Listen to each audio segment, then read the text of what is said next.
Hello and welcome back to my channel crack course with Zareen. दोस्तों, इस video में हम लोग फंडामेंटल राइट पढ़ने वाले हैं, बट इससे पहले मैंने एक वीडियो ऑलरेडी बना दिया है।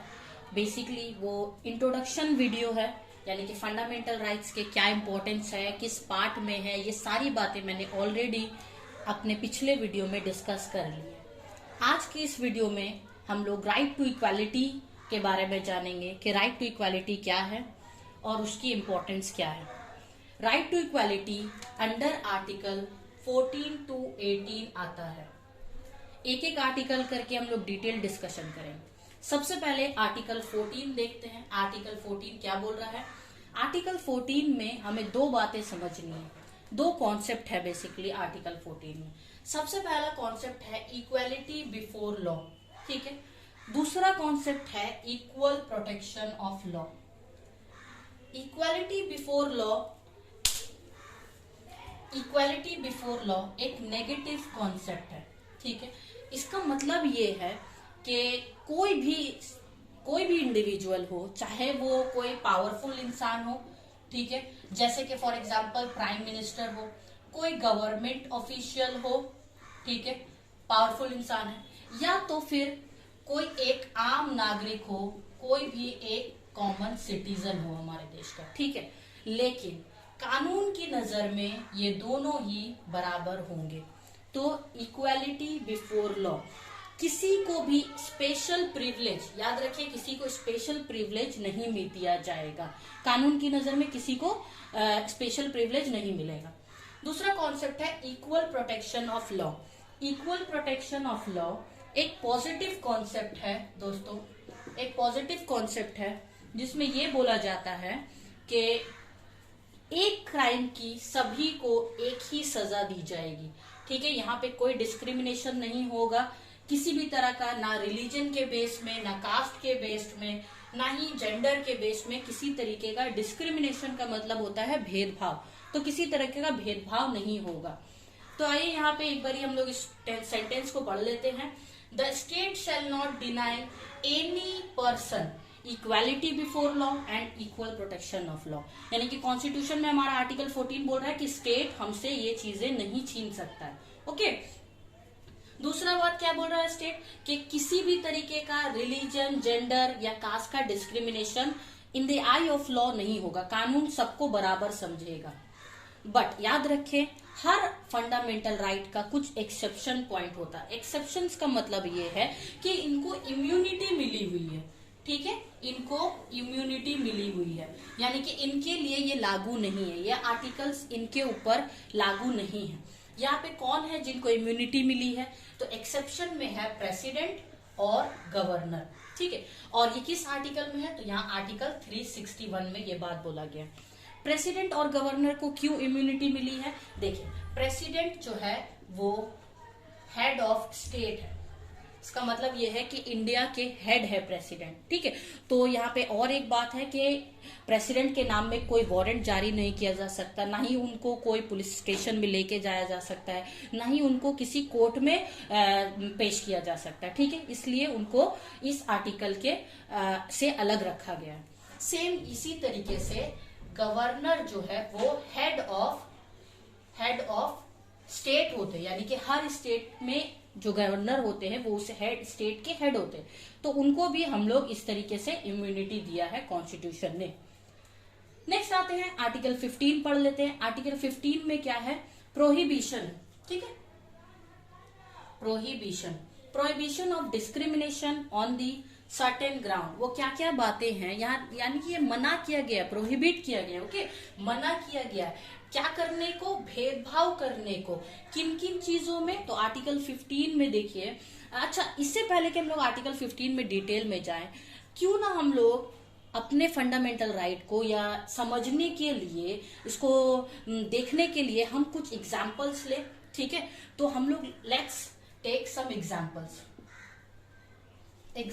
लेते हैं, ठीक है। एग्जाम्पल्स कैसे लेंगे? अगर हम लोग इसको समझेंगे कि आर्टिकल 14 किस तरीके से काम करता है, उसके लिए हमें देखना पड़ेगा कि सुप्रीम कोर्ट इन आर्टिकल का इस्तेमाल कैसे करते हैं, ठीक है। तो मैं आपको एक रिसेंट तो नहीं, थोड़ा टाइम हो गया है, तो एक एग्जाम्पल देती हूँ, ठीक है। 2008 में बेसिकली ठीक है, 2008 में एक केस हुआ था।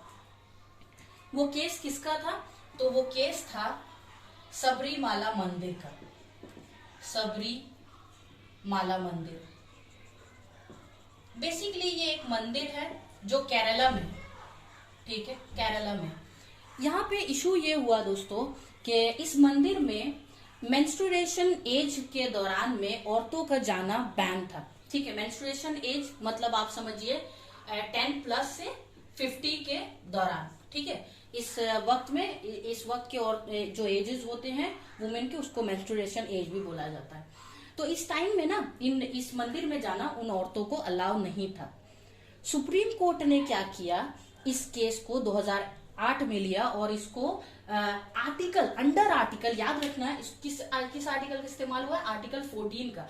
तो अंडर आर्टिकल 14 ये बोला कि यहाँ पे उन औरतों का डिस्क्रिमिनेशन हो रहा है। किस चीज में? कि वो पब्लिक प्लेस में नहीं जा सकती हैं। साथ साथ आर्टिकल 25, ठीक है, आर्टिकल 25 का भी उल्लंघन हो रहा है। क्यों? क्योंकि आर्टिकल 25 हमें राइट टू वर्शिप देता है।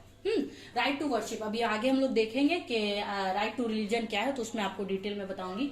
बट आर्टिकल 25 हमें राइट टू वर्शिप देता है, और यहाँ पे उन महिलाओं का आर्टिकल 14 भी हार्म हो रहा है और आर्टिकल 25 भी हार्म हो रहा है। तो सुप्रीम कोर्ट ने क्या किया, इसके ऊपर बैन लगा दी और औरतों को इजाजत दे दी कि वो जा सकते हैं। आई होप आप लोग को ये समझ में आ रहा है कि हम लोग आर्टिकल अगर पढ़ते हैं तो उसका रियल लाइफ में हमें एग्जाम्पल भी देख के समझ लेना है कि ये कोई काम का है या नहीं। तो हमारे लिए फंडामेंटल राइट बहुत इंपॉर्टेंट है और बिल्कुल काम का है। Okay, now let's move to article 15। Article 15 हमें क्या पावर दे रहा है? तो आर्टिकल 15 भी हमें बचाता है भेदभाव से। ठीक है, यानी कि सोसाइटी में, समाज में स्टेट हमारे साथ किसी तरीके का भेदभाव, डिस्क्रिमिनेशन नहीं कर सकता। किस बेस के ऊपर? रिलीजन हो, रेस हो, कास्ट हो या जेंडर हो, सेक्स हो। ठीक है, अभी इसके बारे में हम लोग और आगे जानेंगे। आर्टिकल 15 में दोस्तों कुछ एक्सेप्शंस है। ठीक है, बट इससे पहले मैं आपको आर्टिकल 15 एक सिंपल लाइन में मैं आपको समझा दूं।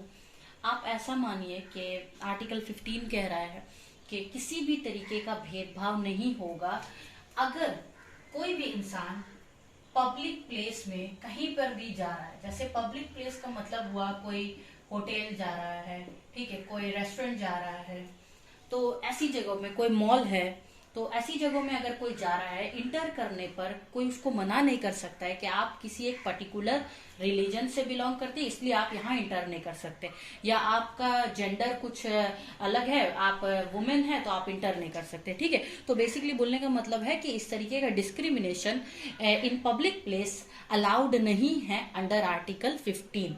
ओके, अब हम लोग एक लाइन में तो समझ गए आर्टिकल 15 क्या बोल रहा है, बट स्टेट यहाँ पे कुछ एक्सेप्शंस भी कर सकता है। ठीक है, इस एक्सेप्शंस को बोला जाता है दोस्तों प्रोटेक्टिव डिस्क्रिमिनेशन। ओके, अब ये प्रोटेक्टिव डिस्क्रिमिनेशन क्या है? इसको वर्ड यूज किया गया प्रोटेक्टिव डिस्क्रिमिनेशन। ये किन लोगों के लिए ये डिस्क्रिमिनेशन यूज किया गया? यानी कि भेदभाव भी चलेगा, ठीक है, पर वो भेदभाव किसके लिए है? अगर स्टेट चाहे तो वुमेन के लिए, बच्चों के लिए, ठीक है, एससी और एसटी के लिए कुछ प्रोविजन बना सकती है। कोई सोशली हमारा बैकवर्ड क्लास है, एजुकेशनली बैकवर्ड क्लास है हमारे समाज में, तो उनके लिए अगर स्टेट चाहे तो कुछ प्रोटेक्टिव डिस्क्रिमिनेशन भी कर सकती है।